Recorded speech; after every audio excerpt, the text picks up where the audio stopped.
Salut tout le monde, bienvenue à ce sixième vidéo sur le jeu Pax Émancipation publié par Sierra Madre Games en 2018. Dans ce vidéo, on va voir les opérations en général et plus spécifiquement l'opération maritime.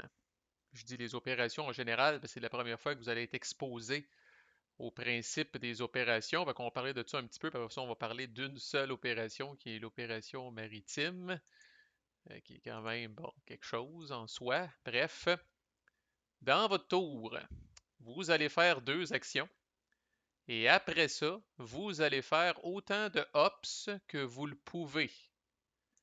Qu'est-ce qui détermine combien vous pouvez faire de hops? Eh bien, chaque agent que vous avez de poster sur une carte dans le marché va vous permettre de faire une hop.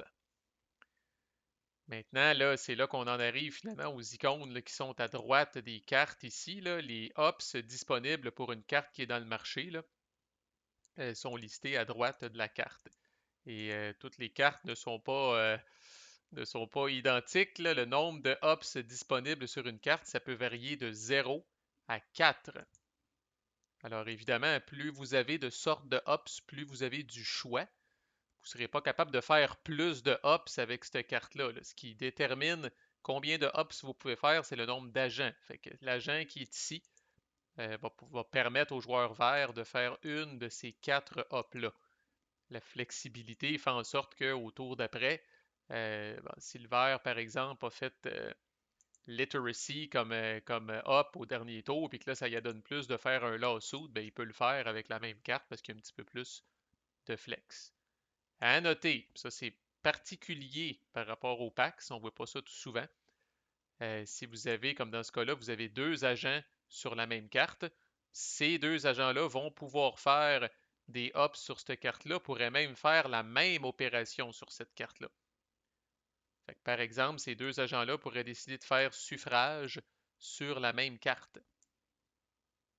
OK? Fait que vraiment, là, quand arrive là, la phase des hops de votre tour, dans l'ordre que vous voulez, vous prenez là, les agents que vous avez sur les cartes et vous dites cet agent-là va faire ça, vous résolvez complètement cet hop-là, ensuite cet autre agent-là va faire ça.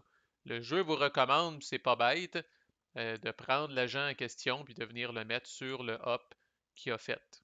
Comme ça, là, c'est clair là, si votre tour prend un petit peu de temps, parce qu'on pense des fois dans ce jeu-là. Fait que si votre tour est un petit peu long, ça vous permet de savoir, bon, où en étais-je? Ah oui, lui a fait ça, lui a fait ça, bon, ben il me reste lui, puis je vais y faire faire ça. Tiens. Mais je répète, parce que ça, des fois, les joueurs accrochent un petit peu là-dessus, là.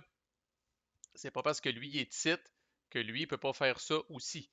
Fait qu'à la limite, tassez-les un petit peu là, pour être capable de voir l'opération encore, là, mais cet agent-là a aussi accès à faire la même opération que l'autre agent. Puis une fois que vous avez terminé de faire vos hops, encore là, c'est recommandé de prendre tous vos agents et de les remettre sur le milieu de la carte. Fait que là, si vous disiez, ah, ça va bien, les actions, je comprends bien, bon, ben là, 1, 2, 3, 4, 5, 6, 7, là, vous avez 7 opérations à apprendre, là, mais après ça, là, on va s'en venir assez bien, là, je vous dirais, là. Fait que là, il y a 7 types d'opérations à apprendre, fait qu'on va y aller une à la fois, puis comme je dis, on va commencer par l'opération maritime, qui est quand même probablement la plus complexe, ironiquement. Fait qu'on va je dédie ce vidéo à l'honneur de l'opération maritime. Fait que l'opération maritime, c'est celle-là ici. Présentement, j'en ai juste une. Et puis ça, c'est l'autre affaire qui fait qu'il n'y a pas une game de pareil. C'est que des fois, vous allez chercher une hop puis vous allez dire Chris, j'y ai pas accès ou elle est toute sur des cartes de 5 qui coûtent les yeux de la tête en haut. Là. Fait que ça va assurer qu'il n'y a pas de game de pareil. Donc, l'op maritime, là, vous aurez deviné qu'on gosse avec les bateaux puis les marines. Là. Alors, peu importe, là, ce que je vais expliquer à partir de maintenant, c'est peu importe que ce soit le rouge, le vert ou le blanc qui fait l'opération maritime, là, ça se comporte de la même façon. Alors, pour chaque marine, là, un bateau qui n'a rien dessus, là, ça, par défaut, ça ne crisse rien avec l'opération maritime. Vous allez prendre chaque marine, puis là, vous allez vous poser la question, est-ce que je veux bouger ce marine-là sur un bateau qui est libre? Alors, je pourrais prendre ce marine-là, puis je pourrais l'amener ici, par exemple, si ça m'intéresse plus. Ou je peux le laisser sur place. Fait que si je décide de le bouger, c'est que je vais faire mon action à partir de ce bateau-là avec ce Marine-là. Si je décide de le laisser sur place, je vais quand même pouvoir faire une action avec le Marine qui est ici, là. Fait qu'on dit que, bon, on fait ça dans l'ordre et la discipline, un Marine à la fois. Est-ce que je décide de bouger ce Marine-là? Non, il reste sur place. Parfait. Là, c'est là qu'on va faire ce que le jeu appelle un gunboat diplomatie. OK, là, je vais faire une des trois actions simples que je vais vous expliquer avec ce Marine-là.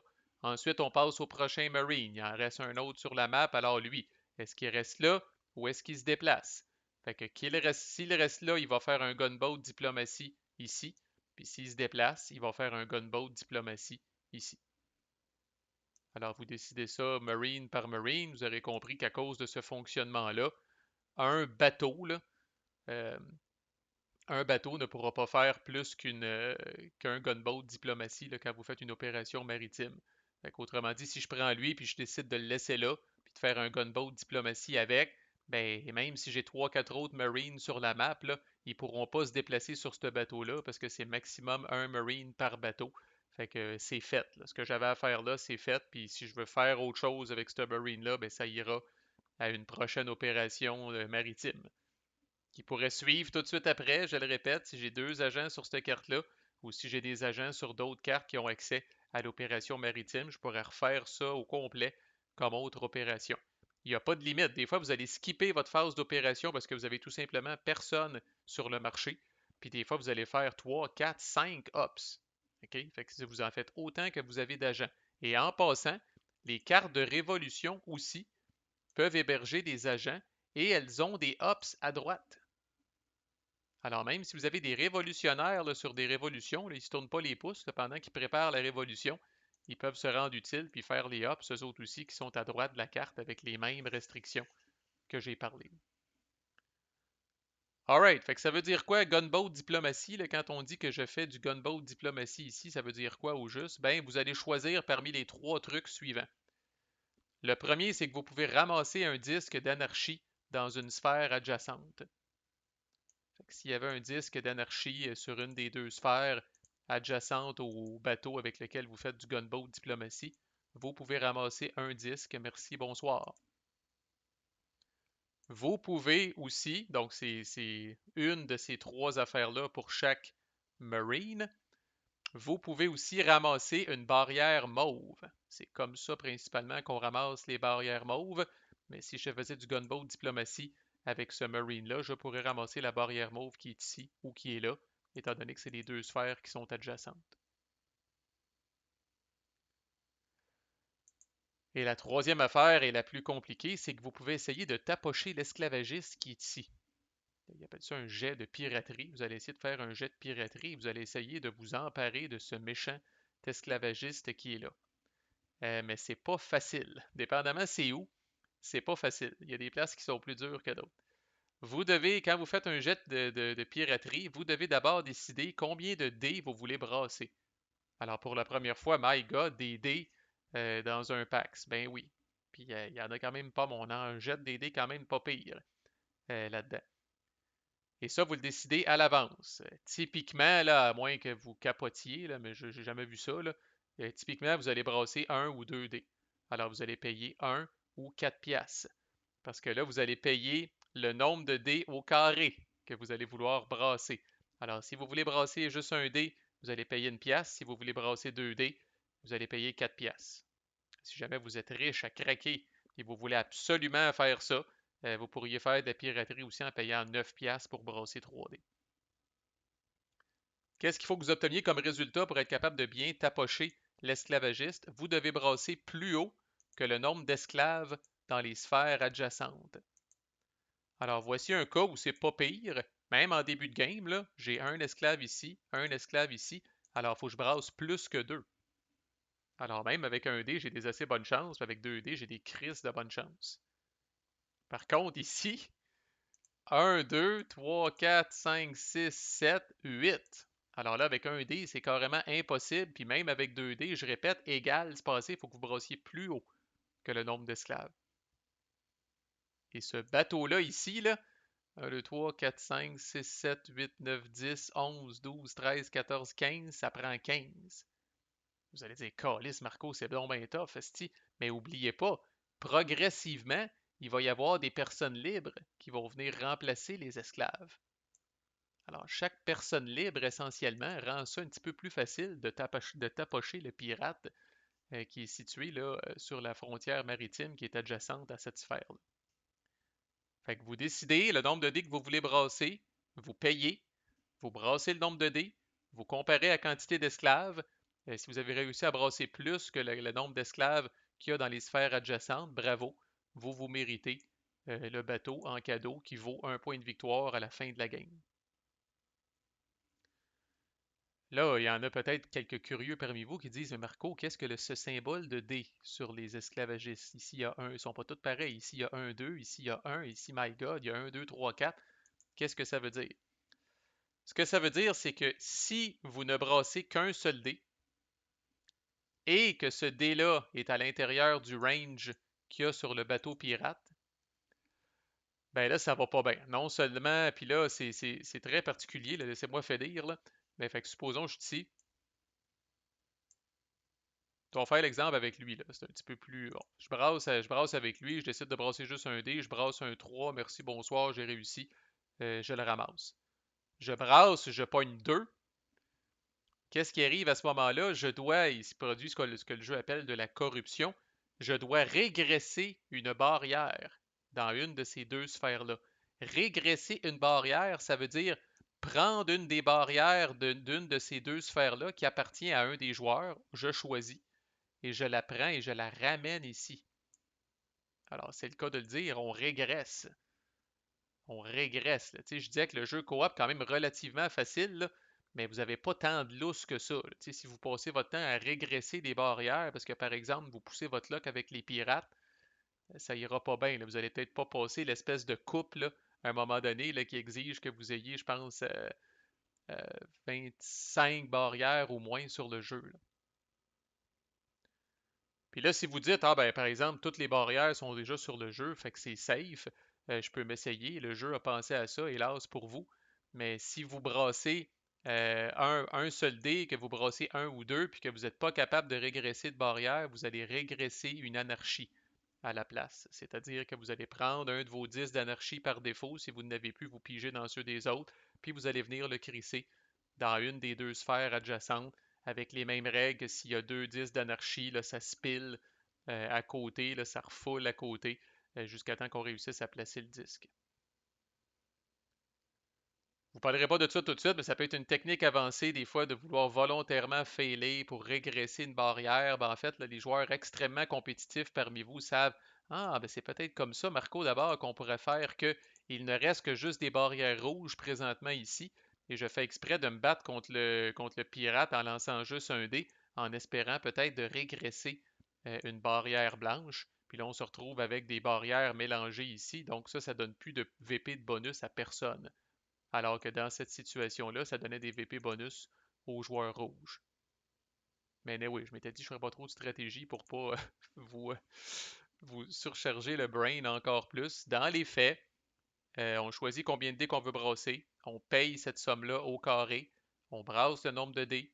Si on pogne plus haut que le nombre d'esclaves, on ramasse le bateau.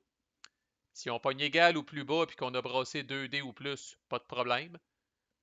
Si on a brassé seulement un dé et que ce dé-là est dans ce range-là, à ce moment-là, il faut régresser une barrière d'une des deux sphères. Puis si on n'est pas capable, il faut régresser un disque d'anarchie dans une des deux sphères. À noter, puis c'est assez fucké, ben pas tant que ça. Dans cette situation-là ici, il ne reste qu'un esclave adjacent. Alors je pourrais brasser un dé et je pourrais pogner 2.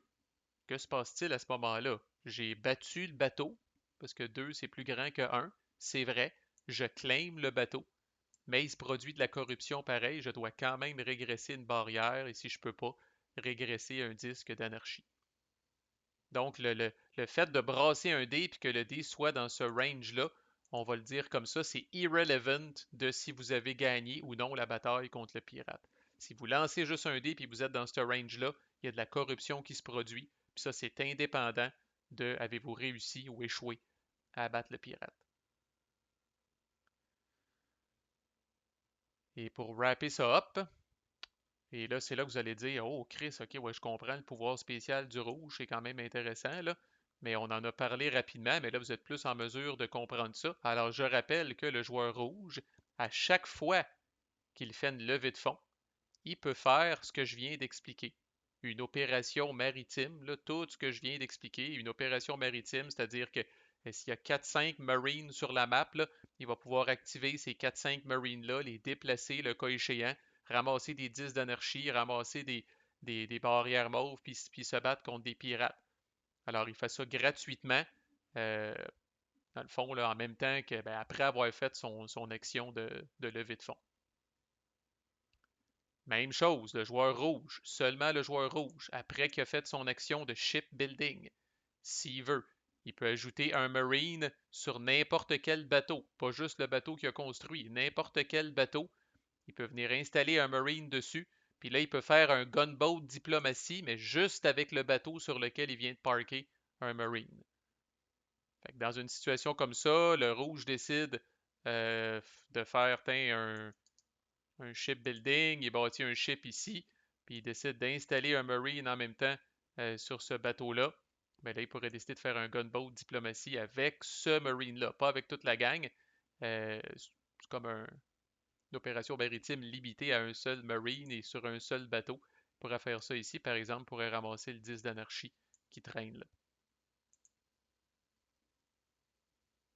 Et fait que quand même, pour revenir là-dessus, là, là, quand on disait le king des mers, là, je disais ça à la blague, mais pas tant que ça. Là, euh, le joueur rouge est quand même bien équipé. Je veux dire, si le vert ou le blanc décide de faire du shipbuilding, il fait juste mettre un bateau mauve. Lui, il n'a même pas l'option là, de mettre un marine dessus. Là. L'autre chose, lors d'une opération maritime, le joueur rouge, encore là seulement, peut décider d'ajouter, au lieu de faire une opération maritime standard, comme j'ai expliqué, le joueur rouge pourrait décider de prendre un agent puis de l'installer comme Marine.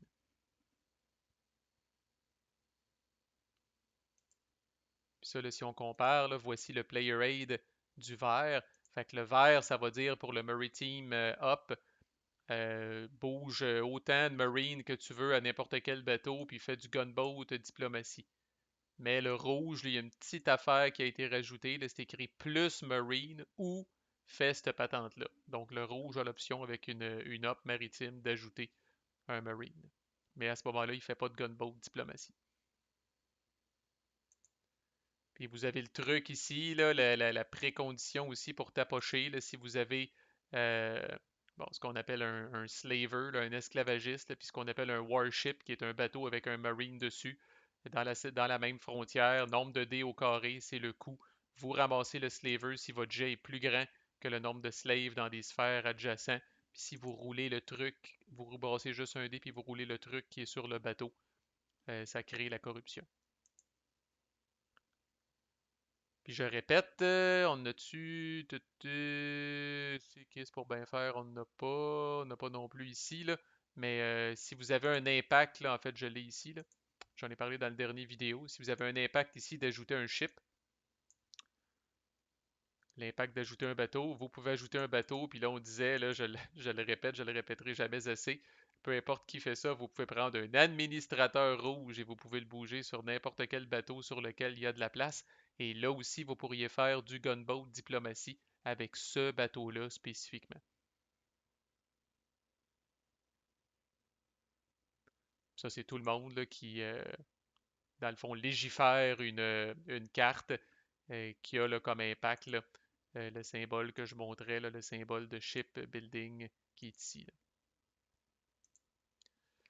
Fait qu'on va beaucoup faire ça, tu sais, c'est une façon extrêmement rapide de se débarrasser de l'anarchie. Là. Tu sais, une fois qu'il y a des Marines pour la peine sur la map, là, tu sais, mettons dans un scénario comme ça, là, où est-ce qu'on a 5 Marines sur la map, là, il n'y a pas peur. Même si l'anarchie commence à se répandre, des fois ça peut être un petit peu épeurant. Là. On va voir que l'anarchie, à la fin du tour d'un joueur, elle a tendance à se répandre pas mal.